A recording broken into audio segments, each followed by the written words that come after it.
Okay guys, welcome back to my channel. If you've been following, thank you for your support and following me throughout my medical school journey. I want to make this video to talk about kind of post step 2 and what I would have done or the things that I did during my third year that I feel like really helped me during the upcoming application season right now and kind of preparing for the ERAS submission next week.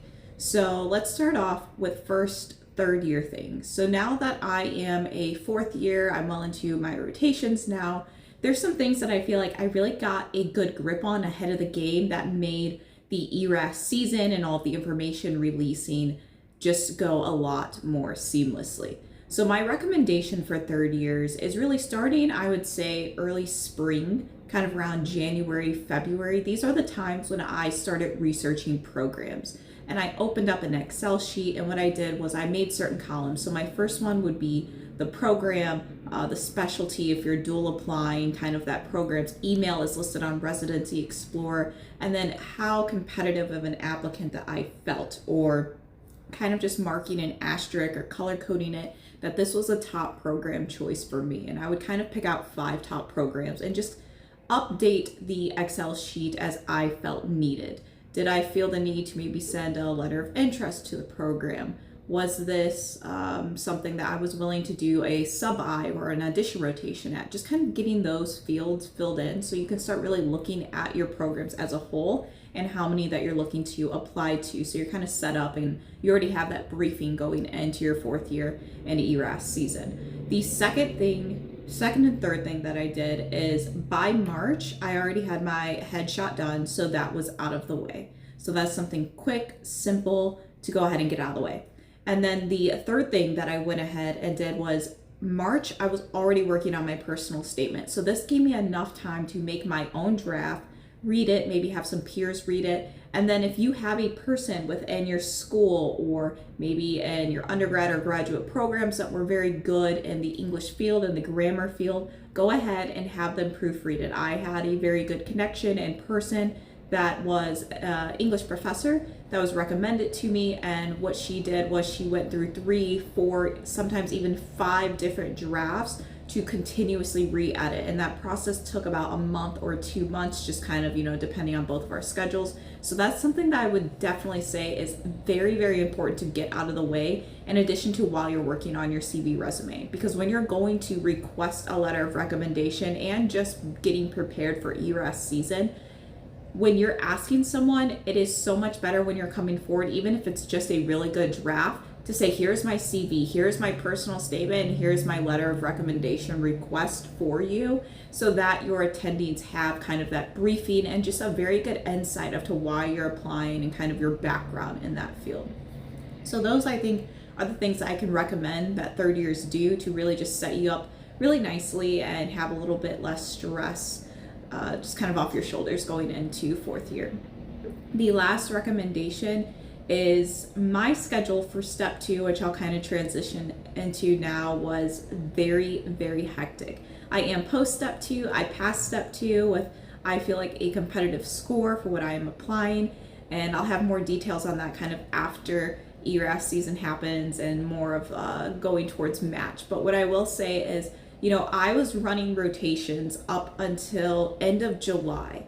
I would say like July 29th, I sat for my last family medicine was a part of my course, so I sat for that shelf within the first week of August. And then I was testing for step 2 on August 25th. And for me personally, I would have liked to have a lot more time. I know that most people can do it in 3 weeks, and that's plenty of time. But for me, those kind of 3 weeks, I definitely felt like if I had more time, I would have been in a little bit better position. But just kind of recognizing these things third year and setting yourself up, and of course always studying the best you can for your shelf exams, is going to put you that much further ahead. Definitely save all of your notes, all of the work that you've done, because you're going to be working off of those NBMEs that you have. So just solely focusing on step 2.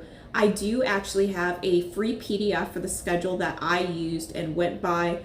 It does implement Anki sometimes. I personally just kind of fell out of Anki after the first week. I realized it wasn't helping me, but I still did include that in the schedule. So I do have the link to my website below. You can go on to there, click the free PDF. It's like a step 2 schedule guide, and just kind of work your way in. You can edit it to your liking or kind of just manipulate it the way that best works for you. But that was set up for a 3-week schedule. And it also highlights some of Divine Intervention's high yield podcasts that I also listen to, which really helps me in that short amount of time.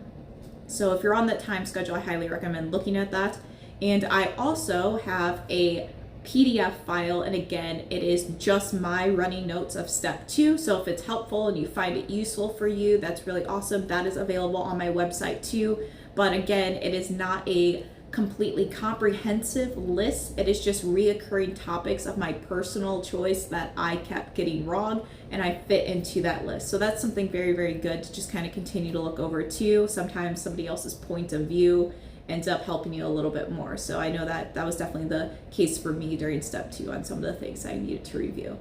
As far as 4th year goes, I am on my first elective rotation. I decided to do an away rotation in South Carolina. I couldn't be happier. I think that's one of the biggest advice I would give as a 3rd year is sometimes we do feel comfortable in our home hospital, and it has amazing residencies and places, which is completely great if you do want to stay there and you feel like it benefits you. But I find and have found that during the past 3 weeks on my away rotation, I have tremendously loved what I have been doing. Specifically, this has been an emergency medicine rotation, and it has been very nice to be at a trauma center and be working with the attendings here and kind of learning what really goes into an emergency. And so it's been a very good and big highlight of my year. It definitely is a big transition, I would say, from being a 3rd year to a 4th year student. And by that, I mean, as a 3rd year, right, we're really focused on our physical exam and gathering the history and gathering the information about this patient and then developing those differential diagnoses.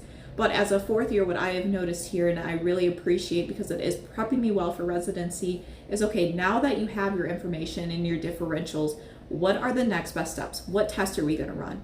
Okay, now that those tests have come back and you see the results, what are you going to do as a healthcare provider as the next best steps based on what your thinking is? How does this change it? How does it confirm it? And just kind of really following up with the patient as well during the time that they are with you and in your care are things that really set 3rd and 4th year apart. And it really starts hitting home to make you feel like, oh my gosh, residency is coming. Oh my gosh, my career is finally starting.